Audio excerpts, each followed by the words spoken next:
Hello everyone, I'm your friendly neighborhood astrologer Matthew Curry, and today I'm taking a look at the big aspects that are happening for June 2019. First of all, I want to mention that quite often when I do a Facebook Live event, I frequently forget to give credit to Lucasfilm for their astounding digital recreation of my living room. Unfortunately, by the time I was done paying for the astounding digital recreation of my living room, I did not have enough money left over for a decent camera for my laptop. So, but anyway, thanks for different people are saying nice things already, and I haven't even done much. Oh look, special guest star Lord Ganesha. Anyway, here's the story with June 2019, and like with most stories, this is going to take a little backpedaling. You may have noticed that 2019 so far, in a lot of ways, has been kind of, if you don't mind my using a technical term, screwed up. And there's some very interesting astrological reasons for that. First of all, we have the ongoing Saturn-Pluto conjunction. Saturn's currently retrograding away from that, so that's becoming a less of a factor, but it's still there. That's been really jacking some people around for the last couple of years. Well, last year anyway. And by the way, if you have any placements in your birth chart between about 16, 17 degrees and about 25 degrees of pretty much anything, there's going to be something in this video that you need to pay attention to. So, number one, we've got the Saturn-Pluto conjunction, which is happening in Capricorn. Very annoying, very goofy for a lot of people. Very constructive for some, though, and we'll be talking to you, too, in a moment about that. Secondly, there have been two other major aspects going off and on for most or all of this year that are both reaching an exact peak in June. And that is, first of all, the Jupiter-Neptune square. Now, the thing is with the Jupiter-Neptune square that's been happening, have you noticed how crazy people have gotten?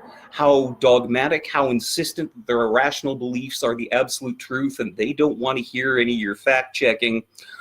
Everyone except you, of course. You're not delusional, but most other people are. And one of the reasons for that is the Jupiter-Neptune square that's happening right now. Jupiter and Neptune are sort of related in that before we had the outer planets, most of the functions that we gave to traditional religion or spirituality were kind of assigned to Jupiter. And Jupiter in a lot of ways still represents, even if you think you're a spiritual person but you won't go anywhere near a church, Jupiter is still the planet that rules how you put your beliefs into practice one way or another. Whereas Neptune is kind of the higher-minded hippy-dippy end of that, and it's still very, very much a real thing. But it's a lot less organized. I'll put it to you this way. The big difference between Jupiter and Neptune is they may both be related to spirituality, but Jupiter is the one that actually sends people door to door with the pamphlets. Think of it that way.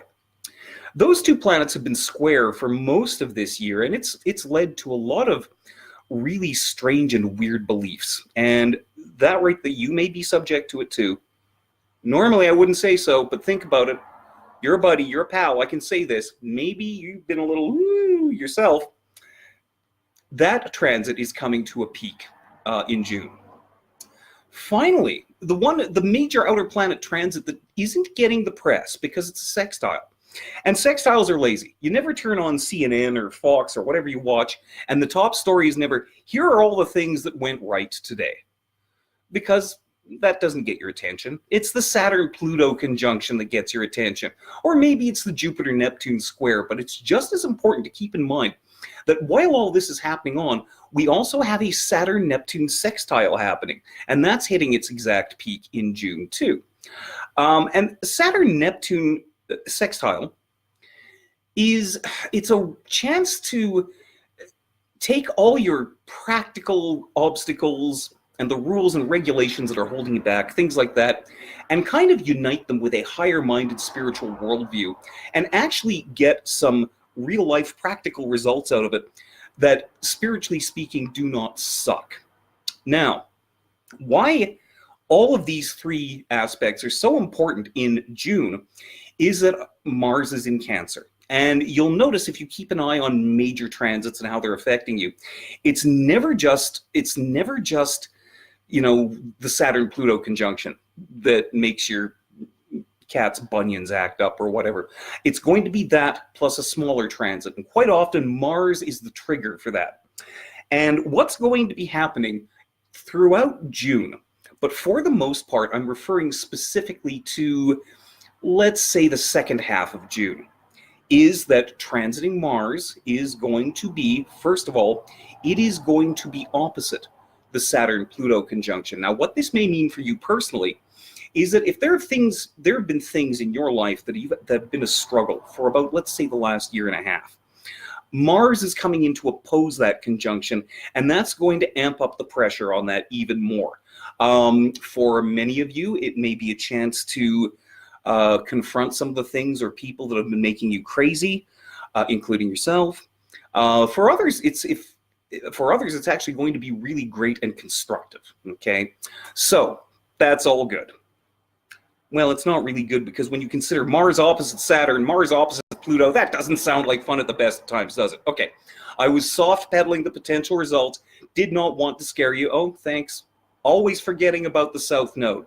The South Node, the North-South Node are involved with that too, so that increases the possibility that some of your issues may be around the people you have karmic connections with.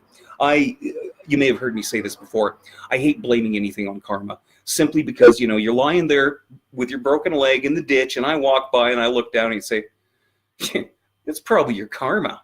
Well, on the one hand, I could very well be right, but on the other hand, I'm a jerk.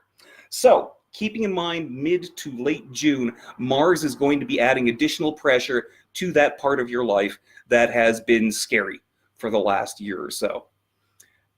Also keep in mind that transiting Mars, again in Cancer, which is a debilitated placement, Mars in Cancer it wants to fight, but it doesn't really know who to fight with or what about sometimes. Tricky placement that way. When it comes to the Jupiter-Neptune square, Mars is going to be quincunx Jupiter, but trine Neptune. Now the quincunx, that's a weird Fruit Loopy aspect. Let's not even worry about that right now. It may lead to a little more excessive behavior on your part or someone else's more than usual, but let's not get bogged down on it. The fact is, though, is that mid-June onwards, transiting Mars in Cancer is going to be trine Neptune.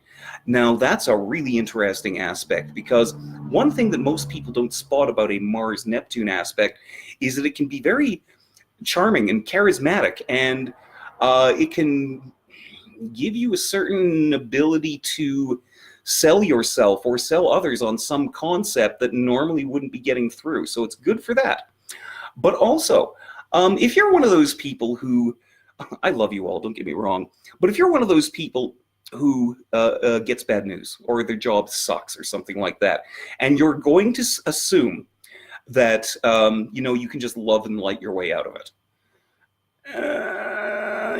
Here's the thing. It's like, that's great. I'm not going to knock that. But, the truth of the matter is that love and light plus a big stick always gets better results than just love and light. Mars can provide the big stick to this combination that it needs.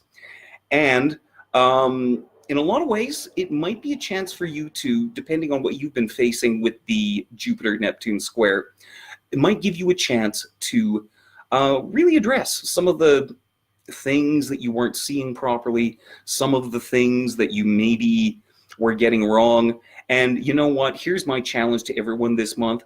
The moment you see anything about politics or philosophy or circumcision or the flat earth or whatever that you automatically agree with or disagree with this month, here is my Mars-Neptune challenge to you. Fact check that damn thing for 30 seconds before you repost it. Just saying. Anyway, now where I think, once again, this is the aspect that is going to be getting the least press, because it's a sextile, and sextiles are really too soft for their own damn good. The Saturn-Neptune sextile. Mars is going to be opposite Saturn, and it's going to be, again, trine Neptune. It seems like Neptune's the big winner this month, isn't it? So I'll drink to that. It's not alcohol in it. It's just a joke. Anyway, with the Saturn-Neptune sextile that's happening, you've got a real opportunity to once again, let's say, warmly but fiercely embrace your spiritual side and beliefs, and then go kick some ass with it. Now, you don't have to follow any of the advice that I've given you. You can go ahead and surf through your life and just kind of let the chips fall where they may, and that's great. Good luck to you. But the truth is, I believe that this month is really important, very pivotal in a lot of people's lives for a lot of reasons, and I would not want to let you see it slide. So here's what I'm recommending for this month, is that, oh, it's my shirt. Here's what I'm recommending for this month, is that there is a new moon in Gemini, and it's happening, it's exact, like around 6 or 7 a.m. Eastern time Monday. That's too damn early for me. It's probably too early for you. So what I'm suggesting is that sometime Sunday evening, this upcoming Sunday evening, oh God, man, that's like tomorrow, isn't it? Something? Yeah, tomorrow evening, I want you all to sit down, really just get in a quiet place, literally and figuratively, sit down and think about the challenges that you have faced in the last year. Think about the things that have not gone your way. Think about the things that have been confusing or weird for you. And think about the things that you can possibly do to address your life and make your spiritual values manifest in a more practical way. Mid to late June is going to be absolutely fantastic for all of the above, but you got to do your homework in advance, and that's why I'm urging you all, Sunday evening, take a few minutes to just sit with what you want to see change in the next month. You don't have to plan out what you want to see change in the next year or the next decade. You don't have to concern yourself with global matters, just your own personal life. Sit down, have a look, think about it, and figure out what in practical terms you can do to make your life a better place. That sounds easy, doesn't it? I always make it sound easy. Real life, though, not always so easy. And you know what? If you're having problems with any of these things, or even if you're not sure like what you have in your birth chart, between about 17 and 25 degrees, send me your date, time, and place of birth. That's the email address over there. Did you notice that? astrologyshow@gmail.com. Send me your date, time, place of birth. I will tell you what planets and how you can expect this to affect you. And I may also throw you a bonus freebie. I just might. And you know what? If nothing else, I want to just thank everyone here who took a few minutes out of their time to be here to hear what I have to say. Good luck with June. Remember my advice about tomorrow evening. And the one thing I want to remind you is that no matter how these transits have been affecting you, no matter how difficult things may have been for you, things can always get better. Are we ready for an 80s party now? Anyway, I'm done. Thanks for dropping by.